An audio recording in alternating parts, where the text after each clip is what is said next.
dans nos différents séjours. Donc il y a toujours cette partie spirituelle et surtout dans ce cadre de voyage, bien sûr le voyage en soi, c'est une forme de spiritualité. Parce que le but en fait, ce qu'on va faire, c'est essayer de connaître Allah Azza wa Jalla, parler d'Allah Azza wa Jalla et essayer de se rapprocher davantage d'Allah Azza wa Jalla et d'accroître l'amour d'Allah Azza wa Jalla dans notre cœur. Ça c'est le but de ces interventions. Donc pour revenir après, Inch'Allah, chez soi, chacun d'entre nous, lorsqu'il va revenir, doit sentir qu'il connaît mieux Allah Azza wa Jalla et qu'il se sent plus proche d'Allah Azza wa Jalla que lorsqu'il est venu. Pour cela, comme vous dit Anwar, le but c'est toujours de revenir meilleur. Donc meilleur notamment sur ce côté-là. Donc c'est pour cela que nous allons parler d'Allah Azza wa Jalla, parce que parler d'Allah Azza wa Jalla permet donc d'aimer Allah Azza wa Jalla, permet de nous rapprocher d'Allah Azza wa Jalla. Donc comme j'ai dit, le voyage en soi rapproche d'Allah Azza wa Jalla. C'est pas par hasard lorsque le prophète sallallahu alayhi wa sallam, dans le hadith que vous trouvez dans les 40 Nawawi, lorsqu'il parle de Inna Allah ta'ala tayyibun la yaqbalu illa tayyiba, Allah est bon et n'accepte que ce qui est bon.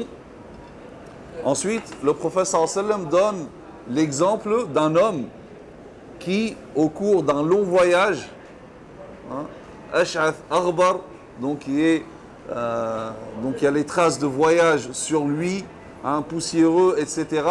Et là, il lève ses mains et il dit Ya Rab, en disant Ya Rab, alors que sa nourriture est illicite, sa boisson est illicite, ses vêtements, l'habillement est illicite, etc. Tout est illicite. Et Allah, le prophète sallallahu alayhi wa sallam, dit comment voulez-vous qu'Allah Azza wa Jalla lui exauce ses prières, ses doigts.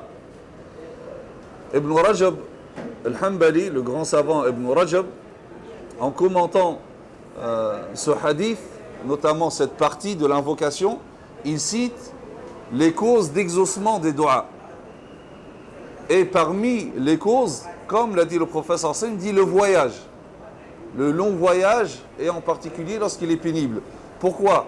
Parce que lorsqu'on voyage, on quitte notre famille, les nôtres, notre confort, etc. Et donc on se sent un petit peu vulnérable, seul, faible. Et là, on se rend compte que notre seul refuge, c'est Allah Azza wa Jal. Regardez, même lorsqu'on est dans le ciel, dans l'avion, on s'en remet totalement à Allah Azza wa Jal. Donc la notion même du voyage rapproche d'Allah Azza wa Jal. Parce que le voyageur, il se sent toujours faible. C'est pas comme s'il est chez lui. Et donc c'est pour cela que le voyage en soi, donc c'est une cause d'exaucement. Et c'est pour cela justement, donc il ne faut pas rater cette occasion. Et donc il faut multiplier les invocations. Donc que ce soit là ou dans l'avion. Je vous conseille notamment de ne pas passer tout votre temps à regarder des films dans l'avion, mais à un moment, donc faites des du'as, des invocations, lire le Coran, etc. Et donc pareil là, même pendant ces jours, on est encore en voyage. Donc invoquez Allah Azza wa Jalla, faites des du'as parce que le du'a du voyageur, les du'as du voyageur sont exaucés. Pourquoi? Parce que c'est là où il se sent le plus proche d'Allah Azza wa Jalla. Bien sûr, dans notre voyage, étant donné qu'on se sent proche d'Allah Azza wa Jalla, il faut aussi faire un effort sur nous-mêmes. Et ça aussi, c'est l'un des bienfaits du voyage. Parce que lorsqu'on voyage, on apprend la patience, on apprend l'endurance, l'indulgence, surtout lorsque nous sommes un groupe. Donc là, forcément, lorsque on va vivre quelques jours en groupe, forcément, c'est pas comme si j'étais seul. Je dois me faire au groupe, je dois faire certaines concessions, je ne suis pas tout seul. Il y a des choses qui me plaisent, il y a des choses qui me déplaisent, etc. Et donc, c'est à nous de faire un effort sur nous-mêmes, sur notre nefs. La nefs, bien sûr, elle est habituée à un certain confort chez soi. Je suis dans ma chambre, je suis tout seul, voire avec mon frère ou ma soeur, pour les sœurs, etc. Mais ça reste dans le cadre familial, donc c'est plus facile. Là, je partage ma chambre avec quelqu'un d'autre. Je ne suis pas libre de toutes mes actions parce que je suis dans un groupe, etc. Et ça forge aussi la spiritualité.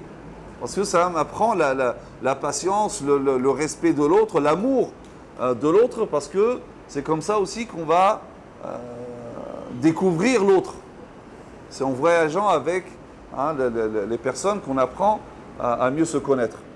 Donc finalement, le voyage en soi est une forme de spiritualité.